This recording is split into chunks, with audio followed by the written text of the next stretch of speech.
Hello dear students, कैसे हैं आप लोग? सब अच्छे होंगे।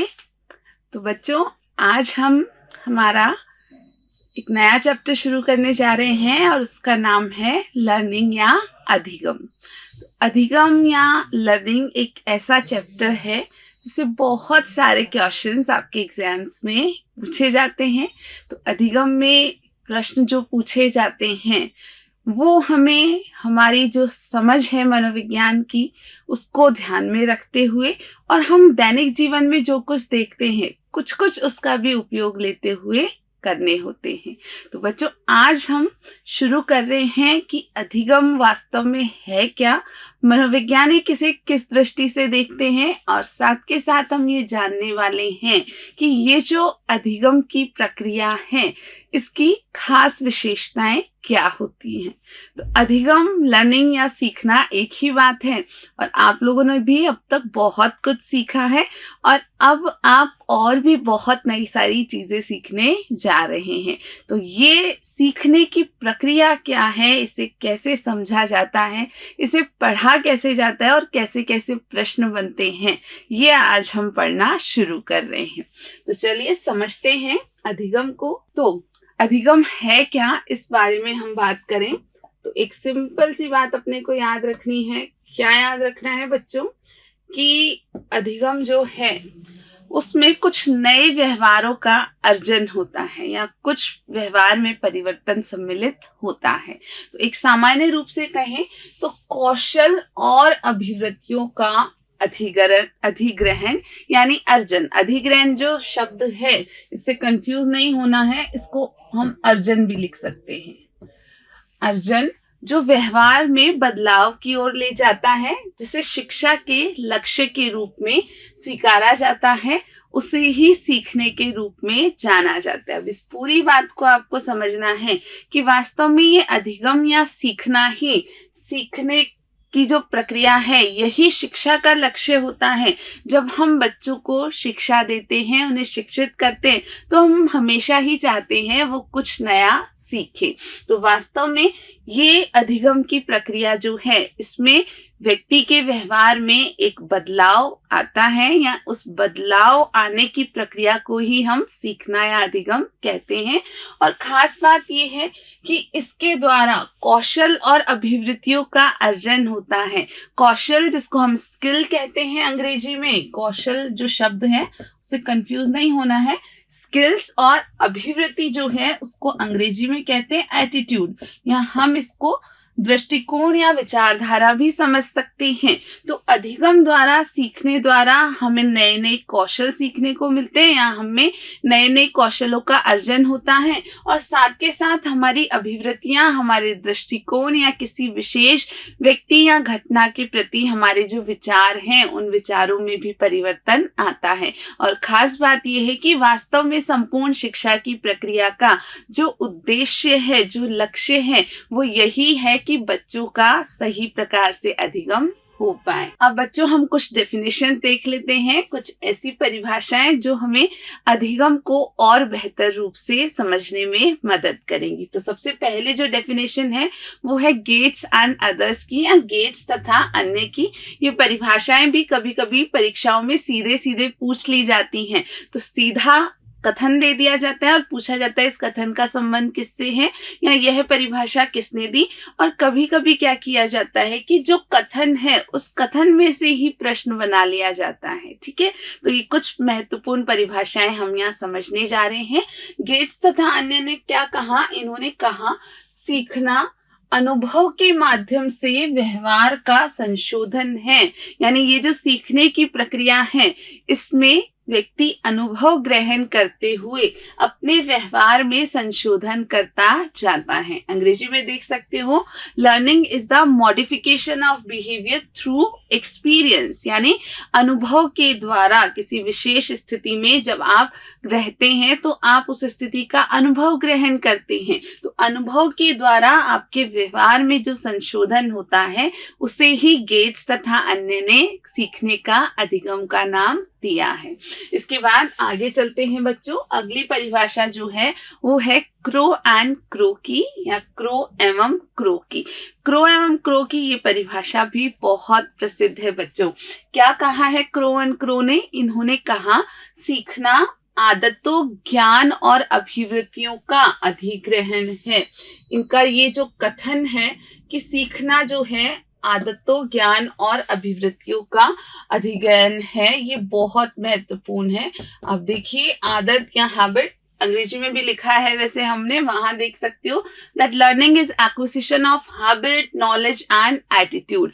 यानी हमारी जितने भी आदतें हैं, किसी भी व्यक्ति की जो भी आदतें हैं वो सीखने के फलस्वरूप ही बनी है। इसी प्रकार जो हमारा ज्ञान है यानी जो हमारा नॉलेज है, वो नॉलेज भी हमारे पास कहाँ से आया है? सीखने के फलस्वरूप आया है। अगर हम एक नवजात शिशु की बात करें जिसने जन्म लिया ही है, तो क्या उसके पास कोई ज्ञान का भंडार होता है? क्या उसके मस्तिष्क में कोई सूचनाएं ज्ञान के रूप में विद्यमान होती हैं? तो बिल्कुल उसके पास ऐसा ज्ञान का भंडार पहले से नहीं होता है।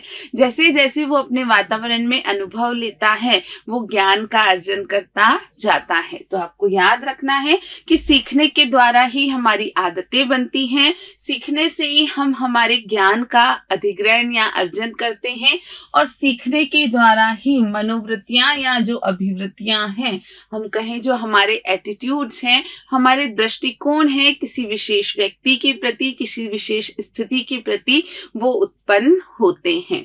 अब क्रो एंड क्रो की डेफिनेशन के बाद हम एक अगली परिभाषा देखेंगे। अगली परिभाषा किसकी है? थॉर्नडाइक की है। थॉर्नडाइक को आगे हम डिटेल में पढ़ने वाले हैं क्योंकि उन्होंने बुद्धि का एक बहुत महत्वपूर्ण सिद्धांत दिया है। लेकिन अभी हम थॉर्नडाइक की अधिगम की जो परिभाषा है उस परिभाषा को देख लेते हैं। तो थॉर्नडाइक ने कहा कि सीखना उचित अनुक्रिया का चयन करना और इसे उद्दीपक से जोड़ना है। देखो बहुत अच्छे से इन्होंने डिफाइन किया है। कह रहे हैं कि उचित अनुक्रिया का चयन करना, यानी किसी विशेष परिस्थिति में कौन सी अनुक्रिया उचित अनुक्रिया है, ये पहचान पाना, ये चयन करना, और इसे उद्दीपक से जोड़ना, यानी किसी विशेष उद्दीपक से किसी विशेष अनुक्रिया का जुड़ जाना ही सीखना है। तो यहाँ थॉर्नडाइक का डेफिनेशन बहुत इंपॉर्टेंट है, that it is selecting the appropriate response and connecting it with the stimulus. यानी किसी विशेष अनुक्रिया को चयन करना, यानी हम अनुक्रियाएं तो कई सारी करते हैं, लेकिन विशेष उद्दीपक के साथ विशेष अनुक्रिया को जोड़ना, किसके द्वारा? कई सारी अनुक्रियाओं में से एक अनुक्रिया का चयन करने के द्वारा। इस सारी प्रक्रिया को थॉर्नडाइक ने अधिगम का नाम दिया है। ये जो थॉर्नडाइक का विचार है, ये उनके सिद्धांत में हमें और भी बेहतर रूप से समझ में आता है। चलिए देखते हैं अगली परिभाषा को। अगली परिभाषा बच्चों है स्किनर की, और स्किनर का भी जो काम है अधिगम के ऊपर वो बहुत प्रसिद्ध है। आप लोगों ने, कुछ ने बीएफ स्किनर का नाम पहले से सुन रखा होगा, कुछ ने उनका सिद्धांत भी थोड़ा बहुत पढ़ा होगा। हम उस सिद्धांत को गहनता से पढ़ने वाले हैं और बहुत अच्छे से समझने वाले हैं कि स्किनर ने किस प्रकार से अधिगम की व्याख्या की है। तो बच्चों स्किनर क्या कहते हैं, उनकी परिभाषा क्या है, देखते हैं। सीखना प्रगतिशील व्यवहार अनुकूलन की प्रक्रिया है। यानी वास्तव में सीखने के द्वारा कोई भी प्राणी अपने व्यवहार में अनुकूलन लाता है, अडेप्टेशन लाता है। हम क्योंकि नई नई चीजें सीख पाते हैं, इसलिए हम अलग अलग परिस्थितियों के अनुसार व्यवहार कर पाते हैं। तो स्किनर यही बात कह रहे हैं कि सीखना प्रगतिशील व्यवहार अनुकूलन की प्रक्रिया है। सीखना एक ऐसी प्रक्रिया है जिसमें हमारा व्यवहार आगे से आगे परिस्थिति के अनुसार अनुकूल होता जाता है। इसके बाद बच्चों हम जो सीखने की प्रक्रिया है उसकी प्रकृति समझते हैं। ये जो 4 परिभाषाएं हमने देखी, इन परिभाषाओं से आपको कुछ चीजें समझ में आई हैं कि जब सीखने को, अधिगम को अध्ययन किया जाता है तो उस पर हम गहराई से दृष्टि डालते। सामान्य रूप से तो हम जानते हैं भाई सीखना है नहीं सीखना, हम बहुत सारी चीजें सीखते हैं, अब तक हमने काफी कुछ सीखा है। लेकिन मनोविज्ञान में जब आप किसी प्रक्रिया को पढ़ते हो तो उसकी गहराई तक हमें जाना होता है, बहुत अच्छे से उसे समझना होता है। तो सीखने की प्रकृति या नेचर ऑफ लर्निंग की हम बात करें तो एक बिंदु ये है कि सीखना स्वयं को व्यवहार के परिवर्तन के रूप में प्रदर्शित करता है। यानी जो अधिगम है इसके द्वारा हमारे व्यवहार में परिवर्तन हो पाता है। तो सीखने की प्रक्रिया या सीखना स्वयं को व्यवहार में परिवर्तन के द्वारा प्रदर्शित करता है। यानी कोई व्यक्ति सीख रहा है या नहीं सीख रहा है ये हम कैसे पता कर पाते हैं? यदि उत्तरोत्तर उसके व्यवहार में कुछ परिवर्तन आता है, कुछ नई चीजें वो करने लगता है, तो हम पहचान जाते हैं कि वो नई चीजों को सीख रहा है। सीखने की स्थिति, लर्निंग सिचुएशन इसे हम कहते हैं अंग्रेजी में। तो यदि किसी को सीखने की स्थिति में रखें तो सीखने की स्थिति में रखे जाने से पहले विषय के प्रारंभिक व्यवहार, यहाँ विषय कौन है भाई? सब्जेक्ट या विषय कौन है? वो व्यक्ति है जो सीख रहा है। कौन है विषय? ऐसा व्यक्ति जो किसी कार्य को सीख रहा है। तो विषय के प्रारंभिक व्यवहार और उपचार के बाद प्रदर्शित व्यवहार की तुलना करके सीखने के बारे में अनुमान लगाया जा सकता है। इस पूरी बात का अर्थ ये है कि जब कोई व्यक्ति, कोई सब्जेक्ट, यहाँ जो मनोविज्ञान है वहाँ जिस व्यक्ति की बात करी जाती है उसे कभी कभी सब्जेक्ट या विषय लिखा जाता है।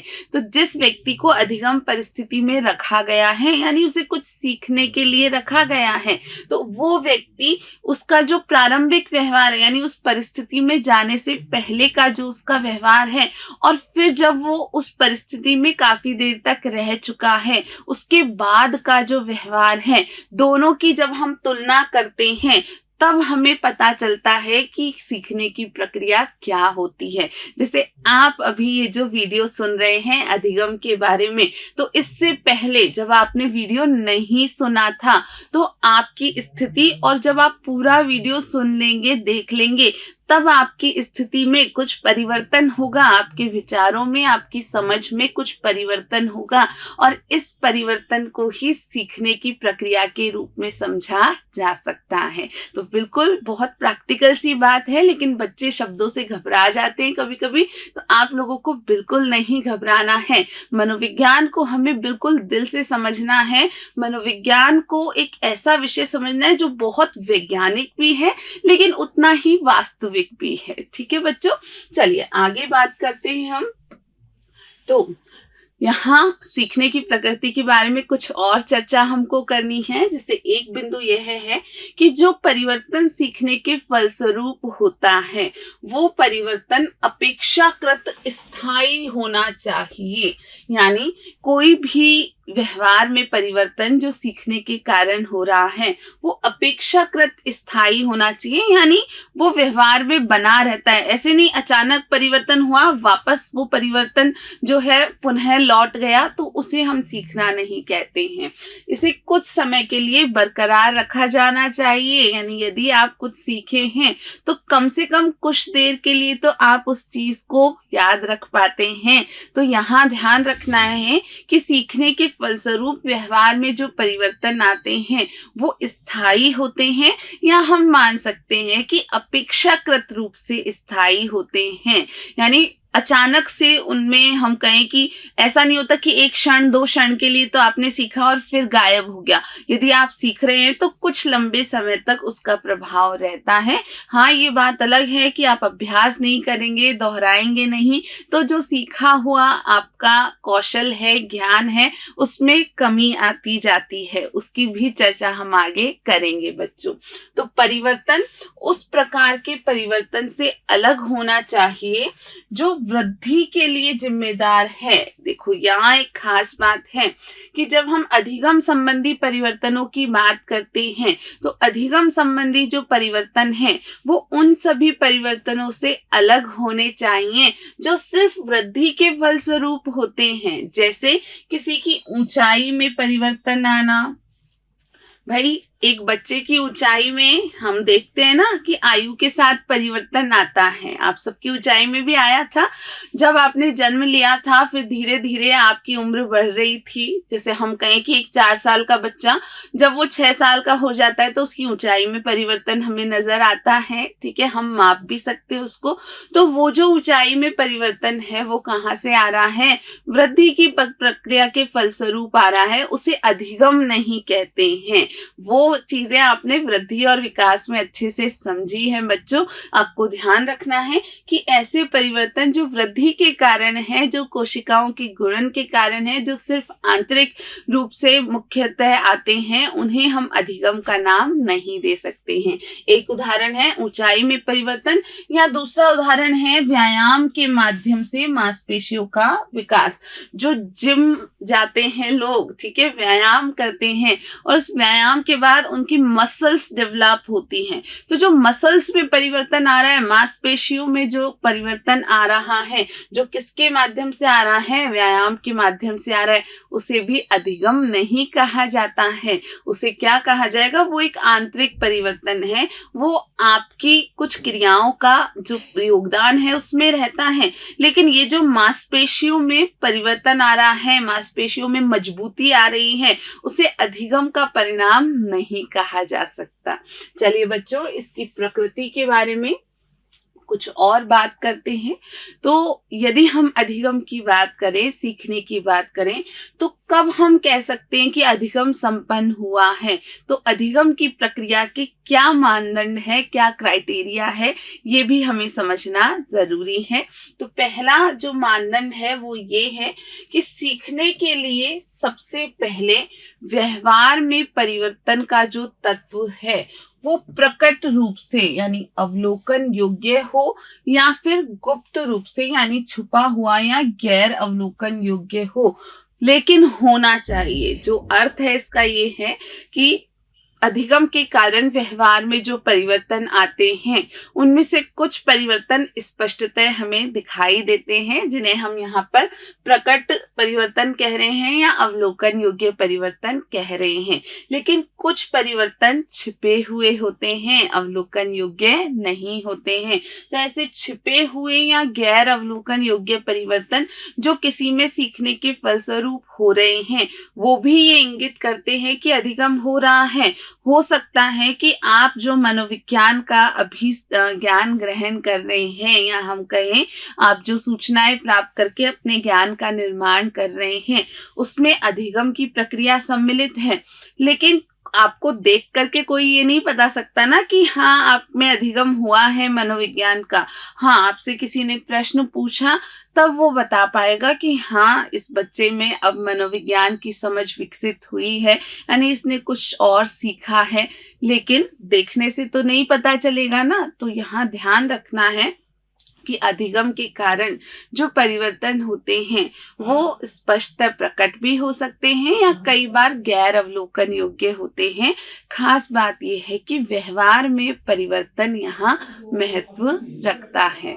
इसके बाद बच्चों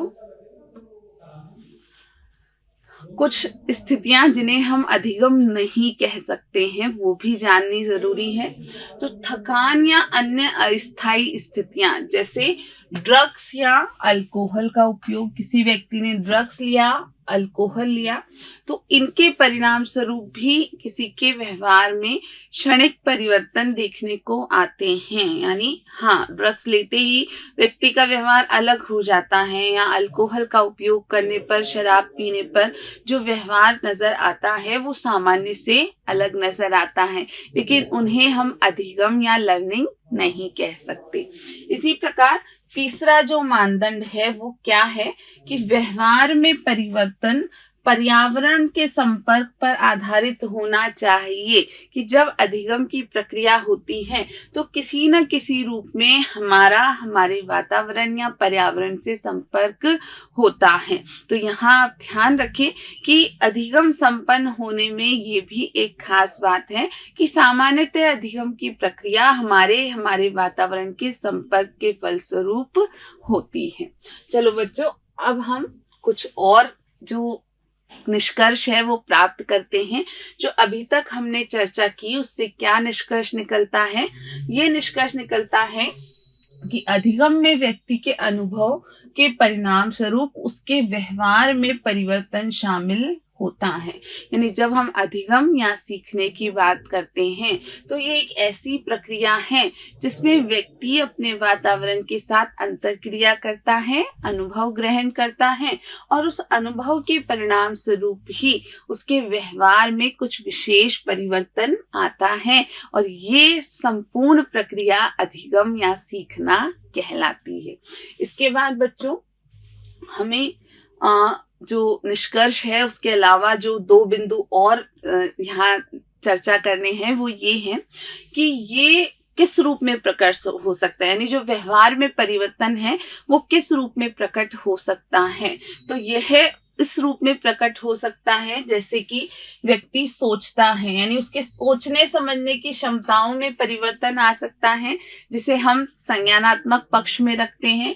इसी प्रकार वो कैसे कार्य करता है उसमें परिवर्तन आ सकता है जिसे हम कौशलों का अधिगम कहते हैं या क्रियाओं का अधिगम कहते हैं और हम इसको अंग्रेजी में साइकोमोटर कह सकते हैं। तो कोई व्यक्ति कैसे सोचता समझता है, कोई व्यक्ति किस प्रकार कार्य करता है, किस प्रकार की क्रियाएं करता है और कोई व्यक्ति किस प्रकार महसूस करता है, भावनात्मक रूप से भी उसमें परिवर्तन आ सकता है। ये सभी प्रकार के परिवर्तन अधिगम का हिस्सा होते हैं।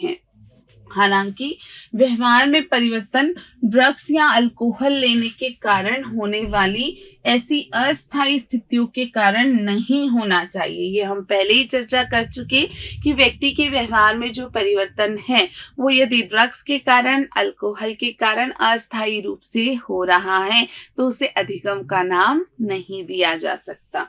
इसके अलावा यदि परिपक्वता के कारण परिवर्तन हो रहा है, यहाँ परिपक्वता जिसको अंग्रेजी में मैचुरेशन कहते हैं, इसका अर्थ मूलतः जैविक प्रक्रिया से है, बायोलॉजिकल प्रोसेस से है। तो जैविक परिपक्वता या बायोलॉजिकल मैचुरेशन की जो प्रक्रिया है, इस प्रक्रिया को आपको समझना है कि ये जो होती है वो आंतरिक रूप से परिवर्तनों को इंगित करती है। जो हमने अभी वृद्धि की बात की थी ना, तो उस वृद्धि और परिपक्वता का संबंध है आपस में। जैसे बच्चे की आयु बढ़ने पर उसकी ऊंचाई में परिवर्तन आना, बच्चे की आयु बढ़ने पर उसके शरीर के अंगों के सभी आकारों में परिवर्तन आना, ये परिपक्वता के फलस्वरूप होते हैं, मैचुरेशन के फलस्वरूप होते हैं। मैचुरेशन को डिटेल में आप विकास वाले अध्याय में पढ़ लेंगे, ठीक है। तो यहाँ आपको ध्यान रखना है कि अधिगम के जो परिवर्तन हैं वो ड्रग्स या अल्कोहल से संबंध नहीं रखते हैं। अधिगम के जो परिवर्तन हैं वो वृद्धि या परिपक्वता से संबंध नहीं रखते हैं। इसके बाद बच्चों हम अधिगम की कुछ मुख्य विशेषताओं को जानने वाले हैं। तो बेसिक कैरेक्टरिस्टिक्स ऑफ लर्निंग या अधिगम की जो प्रक्रिया है उसकी मुख्य विशेषताएं क्या हैं, ये अब हम समझने वाले हैं। तो सबसे पहली बात, अधिगम जीवन पर्यंत चलने वाली प्रक्रिया है। तो आपको हमेशा याद रखना है इस बात को कि अधिगम एक ऐसी प्रक्रिया है जो सदैव चलती रहती है, जीवन पर्यंत चलती रहती है और कहीं पर भी हो सकती है। तो यहाँ दूसरा ही जो बिंदु है वो है अधिगम एक सार्वभौमिक प्रक्रिया है। सार्वभौमिक के लिए अंग्रेजी में शब्द होता है यूनिवर्सल। तो ऐसी प्रक्रिया है जो सभी जगह समान रूप से पाई जाती है। तो ये दोनों बिंदु बिल्कुल अच्छे से याद रखने हैं कि ये अधिगम या सीखना सदैव चलते रहने वाली प्रक्रिया है, यानी जीवन पर्यंत अधिगम की प्रक्रिया हो सकती है। और उसी प्रकार ये एक सार्वभौमिक प्रक्रिया है, सभी जगह समान रूप से पाई जाने वाली प्रक्रिया है। उसके बाद अधिगम उद्देश्य पूर्ण व लक्ष्य निर्देशित होता है। अधिगम जो है वो उद्देश्य पूर्ण होता है और लक्ष्य निर्देशित होता है। 2 शब्द यहाँ मिल रहे हैं आपको, उद्देश्य पूर्ण और लक्ष्य निर्देशित। तो अधिगम की प्रक्रिया में कोई ना कोई उद्देश्य निहित होता है, भले ही स्वयं व्यक्ति को वो उद्देश्य पता हो या ना पता हो। कई बार ऐसा होता है कि व्यक्ति जो सीख रहा है उसे खुद उस उद्देश्य का नहीं पता होता। जैसे बच्चे जिन चीजों को सीख रहे गए होते हैं, उन्हें नहीं पता होता है कि उस सीखने का उन्हें क्या फ़ायदा है या वो किस उद्देश्य से सीख रहे हैं। लेकिन ध्यान रखना है कि ये प्रक्रिया जो है, इस प्रक्रिया की ये विशेषता मानी जाती है कि ये प्रक्रिया उद्देश्यपूर्ण होती है, लक्ष्य निर्देशित होती है। उसके बाद अधिगम वातावरण एवं क्रियाशीलता की उपज है। बच्चों, हमने पहले ही चर्चा करी कि सीखने के दौरान या अधिगम के दौरान कोई भी प्राणी अपने वातावरण से अंतर्क्रिया करके सीखता है। तो अधिगम की प्रक्रिया वातावरण और प्राणी की क्रियाशीलता का ही परिणाम होती है। उसके बाद कुछ और यहाँ पर जो मुख्य बिंदु हैं या कुछ विशेषताएं हैं, उनकी चर्चा कर लेते हैं। अधिगम अनुभवों का संगठन है। ये बात भी बच्चों याद रखनी है कि अधिगम की प्रक्रिया जो है वो अनुभवों का संगठन है, यानी हम अपने जीवन में जैसे जैसे नए अनुभव ग्रहण करते जाते हैं, हम नई नई चीजों को सीखते जाते हैं और किसी विशेष स्थिति में भी हमारे अनुभवों का संगठन करके, यानी उन अलग अलग अनुभवों को एक विशेष रूप से संगठित करके हम नई चीजों को सीख पाते हैं।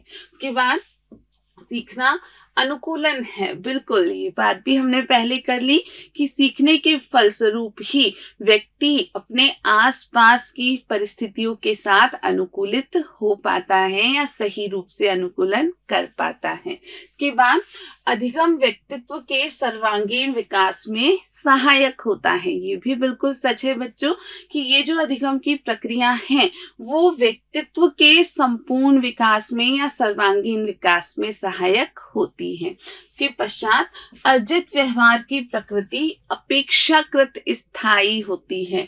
ये खास बात आप जरूर याद रखेंगे बच्चों कि यदि लिखा हुआ आता है कि अधिगम क्षणिक होता है, इंग्लिश में इसको लिखते हैं टेम्पररी, या अधिगम संबंधी परिवर्तन क्षणिक होते हैं, तो ये बात बच्चों बिल्कुल गलत है। आप याद रखेंगे कि अधिगम क्षणिक नहीं होता है। अधिगम जब होता है तो जो परिवर्तन होते हैं वो स्थायी होते हैं, लेकिन वो हमेशा के लिए स्थायी होंगे या नहीं ये बहुत सारी बातों पर निर्भर करता है। इसलिए ऐसे परिवर्तनों को अपेक्षाकृत स्थायी, या हम अंग्रेजी में इसकी बात करें तो रिलेटिवली स्टेबल कहते हैं। यानी स्थायी तो हैं पर कुछ परिस्थितियां ऐसी बन सकती हैं जिसके कारण ये परिवर्तन स्थायी ना रह पाए। जैसे आप अभी मनोविज्ञान समझ रहे हैं, इसका अधिगम कर रहे हैं, तो जिन जिन बातों का अधिगम होगा वो आपको याद रहेगी, लेकिन निर्भर करता है आप कितनी बार दोहराएंगे, कितना अभ्यास करेंगे। अगर आपने बहुत कम अभ्यास किया, अपनी चीजों को नहीं दोहराया, तो वो स्थायी नहीं रह पाएंगी। चलिए बच्चों आगे चलते हैं। सीखना जीव का एक प्रकार का अनुकूलन या उत्तेजना है। ये बात हमने पहले ही कर ली है कि ये जो सीखने की प्रक्रिया है ये जीव के, प्राणी के अनुकूलन को, उसकी उत्तेजना को प्रदर्शित करती है।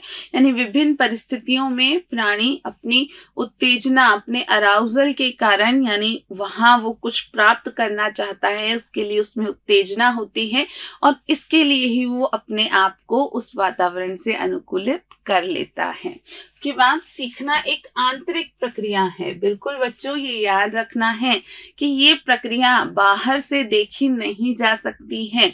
अब आप सीख रहे हो, आप चुपचाप बैठे हो, आप क्या कर रहे हो, वीडियो को देख रहे हो और सुन रहे हो, यहाँ सीखने की प्रक्रिया हो रही है, लेकिन कोई आपको देख रहा है तो वो क्या जानेगा बस कि हाँ भाई ये कुछ देख रहा है और सुन रहा है, कोई वीडियो देख रहा है, सुन रहा है, लेकिन सीखने की प्रक्रिया को होते हुए देखा नहीं जा सकता है कि वहां मस्तिष्क की भूमिका है। सीखने की प्रक्रिया का मस्तिष्क से संबंध है। तो ये कैसी प्रक्रिया मानी गई है? आंतरिक प्रक्रिया मानी गई है। सीखना जीव और उसके पर्यावरण की गतिविधि का एक उत्पाद है। बिल्कुल, सीखने की प्रक्रिया जो है उसमें कोई भी जीव अपने पर्यावरण के साथ अंतरक्रिया करता है या विभिन्न गतिविधियां करता है, इसी कारण वो नई नई चीजों को सीखता जाता है। अब बच्चों, अधिगम की प्रक्रिया को हम एक सामान्य रूप में समझें। यद्यपि अलग अलग मनोवैज्ञानिकों ने अलग अलग तरीके से इस प्रक्रिया की व्याख्या की है, हम यहाँ एक सामान्य रूप से इस अधिगम की प्रक्रिया को समझ सकते हैं कि ये अधिगम प्रक्रिया में क्या क्या तत्व सम्मिलित होते हैं। तो बच्चों, सबसे पहले जो एक तत्व है वो है अंतर्नोद या चालक, जिसे हम अंग्रेजी में क्या कहते हैं बच्चों? ड्राइव कहते हैं। तो आपके अंदर जब किसी प्रकार की आवश्यकता होती है, जिसको हम नीड कहते हैं, तो जब किसी में किसी चीज की कमी है, ठीक है, कोई उसमें इच्छा है, तो हम कहते हैं कि जब प्राणी में एक आवश्यकता की उत्पत्ति होती है तो उस आवश्यकता से संबंधित चालक या अंतर्नोद की उत्पत्ति होती है। ये चालक या अंतर्नोद क्या है?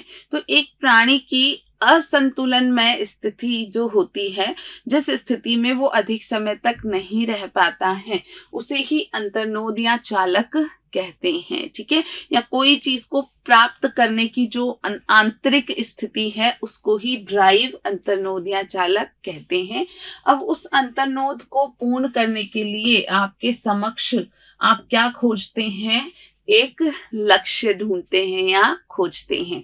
तो आप में आवश्यकता के कारण चालक उत्पन्न हुआ, उस चालक को कम करने के या आवश्यकता को पूर्ण करने के लिए हमने एक लक्ष्य बनाया या लक्ष्य खोजा, और उस लक्ष्य तक पहुंचने के लिए बीच में हमको अवरोध या जो बाधा है उसको पार करना पड़ता है। तो एक बहुत सामान्य रूप से हम अधिगम की प्रक्रिया को समझें तो उसमें ये तीनों तत्व सम्मिलित होते हैं।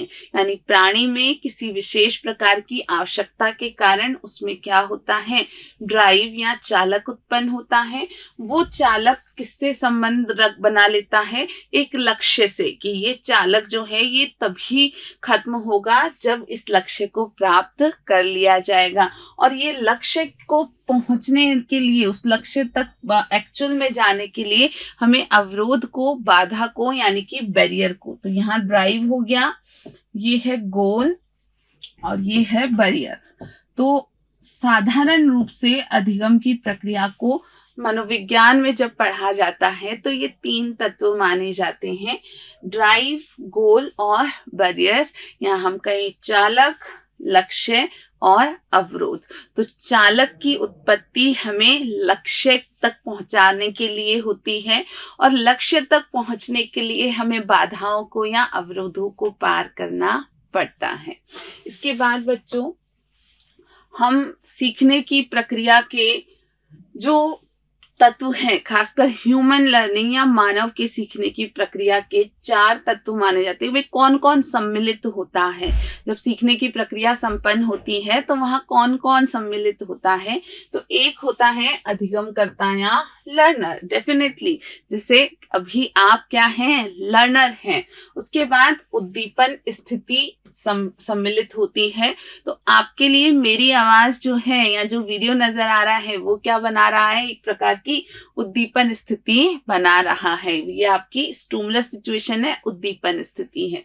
तीसरी बात है पूर्व स्मृति। भाई आपके मस्तिष्क में कुछ पूर्व बातें, आप में जो भाषा में बोल रही हूँ वो भाषा पहले से आप जानते हैं, मैं जिन शब्दों का उपयोग कर रही हूँ वो शब्द आप पहले से समझते हैं, और उस सारी पूर्व स्मृति का आप उपयोग लेते हुए ही सीख पाते हैं। तो ये तीसरा तत्व हो गया। और चौथा तत्व होता है रिस्पॉन्स या अनुक्रिया। तो आपका ध्यान से सुनना, वीडियो को देखना, ये क्या है? रिस्पॉन्स है। तो बच्चों, इस पूरी अधिगम की प्रक्रिया में या ह्यूमन लर्निंग, मानव अधिगम की प्रक्रिया में ये चारों सम्मिलित होते हैं। एक होता है अधिगमकर्ता, एक होती है उद्दीपन स्थिति या अधिगम स्थिति, एक होती है पूर्व स्मृति। किसकी पूर्व स्मृति? अधिगमकर्ता की पूर्व स्मृति। और एक होती है उसकी अनुक्रिया। चलिए बच्चों, आगे चलते हैं। अब जब हम सीखने के चरणों की बात करते हैं, स्टेजेस ऑफ लर्निंग की बात करते हैं, तो 3 चरण या 3 स्टेजेस यहाँ महत्व रखते हैं। पहला चरण या पहली स्टेज क्या है? एक्विजिशन, अधिग्रहण, जिसको हिंदी में हम अर्जन भी कहते हैं। तो हमेशा याद रखना है कि फर्स्ट स्टेप जो होता है अधिगम का वो क्या होता है, एक्विजिशन होता है या किसी अनुक्रिया का अर्जन करना। ठीक है, वास्तव में हम अधिगम में सबसे अधिक टाइम यही लगाते हैं। नई अनुक्रिया को अर्जित करना जो है वो पहला स्टेप होता है। अब उस अनुक्रिया को अर्जित करके हमें क्या करना पड़ता है, धारण करना पड़ता है। तो इसे हम धारण भी लिखते हैं या अवधारण भी लिखते हैं। तो जो अनुक्रिया आपने अर्जित की उस अनुक्रिया को मस्तिष्क में भंडारित करते हैं, धारण करते हैं, और फिर जब आवश्यकता पड़े तब उस अनुक्रिया को हम क्या करते हैं, पुनः प्राप्त करते हैं। तो रिकॉल या पुनः प्राप्ति यहाँ पर तीसरी अवस्था है। तो जब भी हम कोई कार्य सीखते हैं तो संपूर्ण सीखने की प्रक्रिया को हम कहेंगे ना कि सीखने की प्रक्रिया पूर्ण कैसे होती है, तो इन तीनों चरणों में जाके वो पूर्ण होती है कि आपने किसी विशेष अनुक्रिया का अर्जन किया, आपने कोई चीज को नया करने की शुरुआत की, आपने उसको अपनी स्मृति में भंडारित किया या धारण किया, और फिर आपने आवश्यकता पड़ने पर उस अनुक्रिया को पुनः प्राप्त किया यानी रिकॉल किया। चलिए बच्चों आगे चलते हैं। अब अधिगम के प्रकारों की अगर बात करते हैं तो मनोवैज्ञानिकों ने अलग अलग रूप से इसे बांटा है। कई अलग अलग मनोवैज्ञानिकों ने अलग अलग प्रकार बताए हैं, लेकिन यहाँ आपको क्या करना है, आपको सिंपली जो व्यवहार के 3 पक्ष हैं उसके आधार पर अधिगम के पक्षों को या अधिगम के प्रकारों को समझना है। तो व्यवहार के 3 पक्ष कौन कौन से हैं बच्चों? एक होता है संज्ञानात्मक पक्ष जिसको हम कॉग्निटिव एस्पेक्ट कहते हैं, एक होता है क्रियात्मक या मनोगत्यात्मक पक्ष जिसको हम कहते हैं कॉग्निटिव या साइकोमोटर, दोनों शब्द हैं इसके लिए। और तीसरा पक्ष जो होता है वो होता है भावात्मक पक्ष जिसको हम अफेक्टिव एस्पेक्ट कहते हैं। तो ये संपूर्ण व्यवहार के 3 पक्ष होते हैं। अब जब हम ये जानते हैं कि अधिगम की प्रक्रिया में हमारे व्यवहार के परिवर्तन सम्मिलित होते हैं, तो हमारे व्यवहार में किसी एक पक्ष में ही परिवर्तन नहीं आते हैं, हमारे व्यवहार के तीनों पक्षों में परिवर्तन आ सकते हैं। और वो 3 पक्ष कौन से हैं? यही हैं संज्ञानात्मक पक्ष, क्रियात्मक पक्ष और भावात्मक पक्ष। तो बच्चों यहाँ आप देख रहे हो संज्ञानात्मक अधिगम एक पक्ष का अधिगम है, एक हो गया मनोगत्यात्मक अधिगम और एक हो गया भावात्मक अधिगम। जैसे अभी आप मनोविज्ञान को सीख रहे हो, ठीक है, तो ये कौन सा अधिगम है? ये संज्ञानात्मक अधिगम है। संज्ञानात्मक प्रक्रियाओं से या ज्ञान को ग्रहण करने से, नई चीजों को जानने से, समझने से संबंधित जो अधिगम है वो संज्ञानात्मक अधिगम है। ठीक है, मनोगत्यात्मक या क्रियात्मक अधिगम की बात करें तो भाई क्रियात्मक व्यवहार या मनोगत्यात्मक व्यवहार में परिवर्तन से ही क्रियात्मक अधिगम होता है। जैसे जब बच्चा साइकिल चलाना सीखता है, ठीक है, तो उसने साइकिल चलाना सीखा, वो कौन से पक्ष का अधिगम है? वो मनोगत्यात्मक पक्ष का अधिगम है। कोई बच्चे ने डांस करना सीखा, वो डांस करना कौन से पक्ष का अधिगम है? मनोगत्यात्मक पक्ष का अधिगम है। इसी प्रकार हमारे भावों या संवेगों को कब कहाँ जाहिर कर सकते हैं, कहाँ नहीं अभिव्यक्त कर सकते हैं, इस बारे में भी हम लोग नई नई चीजों को जानते हैं या सीखते हैं। जन्म से बच्चा ये नहीं जानता है ना कि कहाँ संवेग उपयुक्त रूप से अभिव्यक्त किए जा सकते हैं, कहाँ संवेगों की अभिव्यक्ति उपयुक्त नहीं होती है, लेकिन धीरे धीरे बच्चा ये सीखने लगता है। तो वो जो अधिगम है वो कौन से पक्ष का अधिगम है? भावात्मक पक्ष का या अफेक्टिव एस्पेक्ट का अधिगम है। तो भाई हम जो भी ज्ञान संबंधी बातें सीखते हैं, अलग अलग विषयों की बातें सीखते हैं, सब्जेक्ट्स को सीखते हैं, गणनाएं करने सीखते हैं, भाषाएं सीखते हैं, वो सब संज्ञानात्मक अधिगम है। विभिन्न प्रकार के कौशल या क्रियाएं जो हम सीख पाते हैं, जैसे आप अभी घुड़सवारी सीखने जाओ, हो सकता है आपको ना आती हो या किसी को आती हो तो अलग बात है। मान लो नहीं आती है, आप घुड़सवारी सीखने जाए तो अधिगम तो होगा ही, क्योंकि अधिगम तो सदैव जीवन पर्यंत कभी भी हो सकता है, लेकिन वो कौन से पक्ष का अधिगम होगा? मनोगत्यात्मक पक्ष का, ठीक है। और इसी प्रकार भावात्मक अधिगम, जब व्यक्ति अपने संवेगों और भावों संबंधी नई चीजें सीखता है कि कैसे उनकी अभिव्यक्ति अधिक उचित है, कहाँ उन्हें नहीं अभिव्यक्त किया जाना चाहिए, वो भावात्मक अधिगम होता है। तो बच्चों, आज की हमारी जो क्लास थी उसमें हमने अधिगम की जो मूल बातें हैं उन सब की चर्चा की है। तो आज के लिए इतना ही। वीडियो देखने के लिए आप सभी का बहुत बहुत धन्यवाद।